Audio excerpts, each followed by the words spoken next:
PowerPoint presentation prepared on the topic of social-ecological resilience to coastal disasters. Authors: W. Neil Adger, Terry P. Hughes, Carl Folke, Stephen R. Carpenter, Johann Rockstrom, Sociology of Disaster, So 589, presented by Anup Adhikari Professor, Ram Gurung Master of Arts in Sociology 2nd year/3rd semester Sarasvati Multiple Campus, Tribhuvan University, Kathmandu, Nepal. Table of Contents Cover Page Table of Contents Interface of the Journal Abstract Introduction Coastal Hazards and Resilience Responding to Change in Coastal Areas Conclusion. Interface of the Journal. Abstract. How well people and the environment can handle disasters, vulnerability, and how they recover from them, depends on how strong they are beforehand, earlier, previously, instantly, immediately, sooner, ahead. This is called resilience, which is directly related to socio-ecological vulnerability and influenced with buildup, increase, expansion, growth, or erosion, is the geological process in which earthen materials are worn away and transported by natural forces such as wind or water.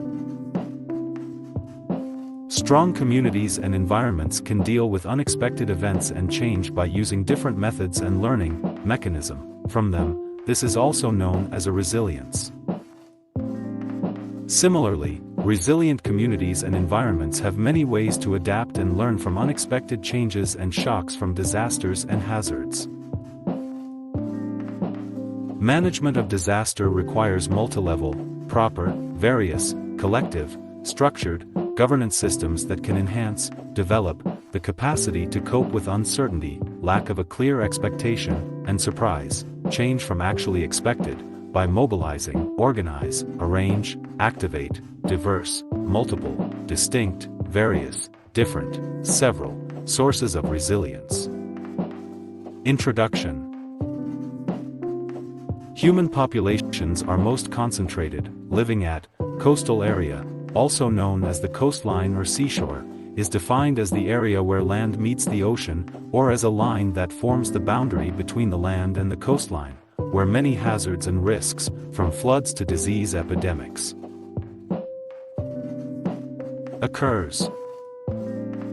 The article explores to make a better understanding of the linkages between ecosystems and human societies which can help to reduce vulnerability and enhance resilience of socio-ecological systems in coastal areas.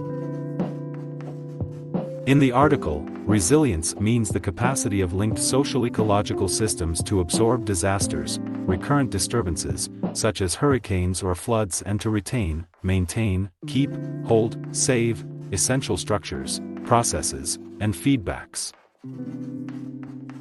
To sustain and continue our livelihoods and social development, despite from disaster, and to adopt again, we human beings must prepare and make strong resilience by enhancing the capacity of social-ecological systems to adapt, adjust, improve, modify, to uncertainty and surprise. Picture of coastal erosion. Picture of coastal erosion. Picture of coastal erosion.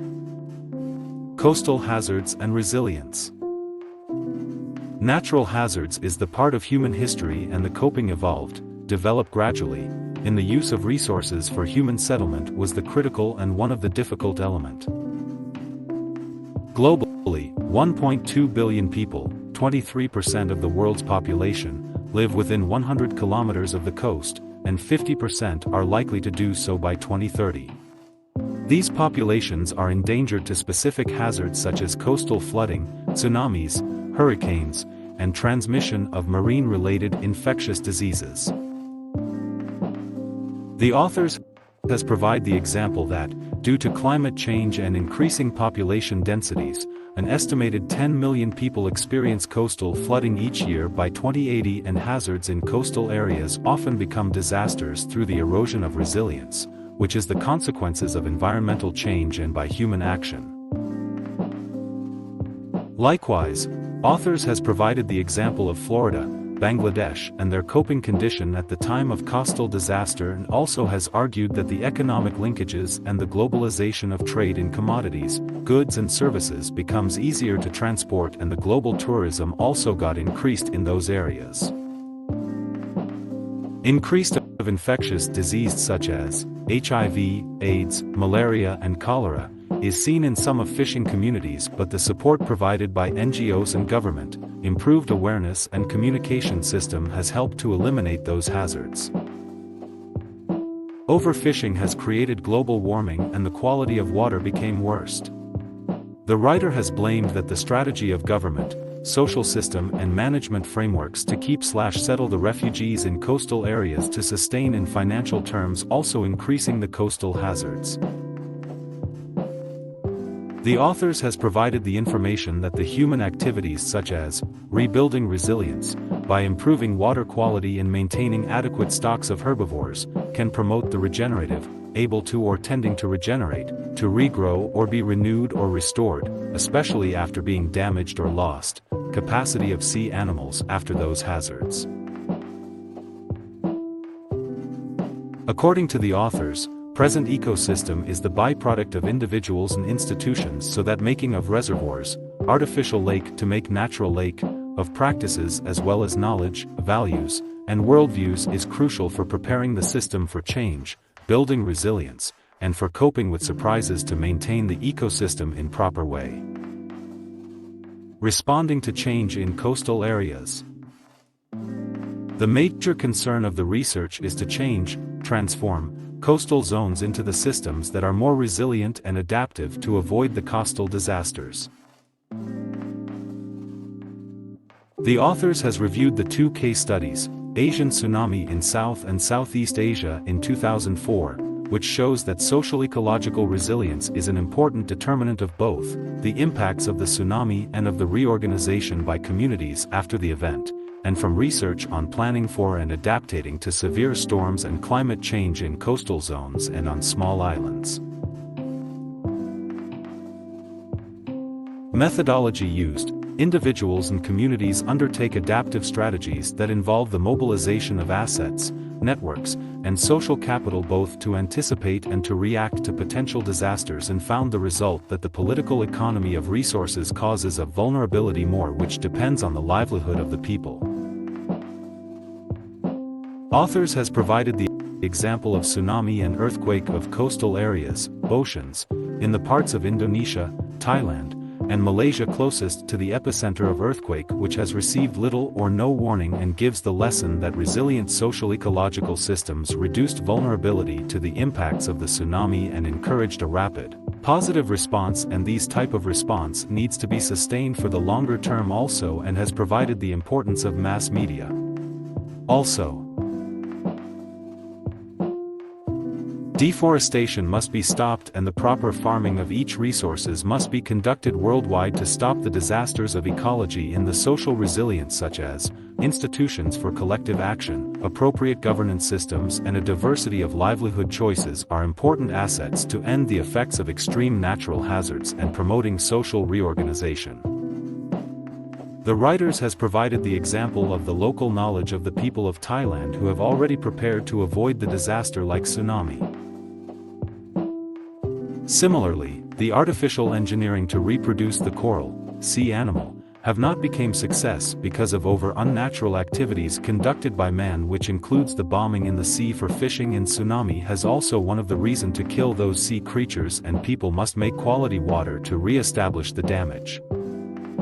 Responding to change in coastal areas.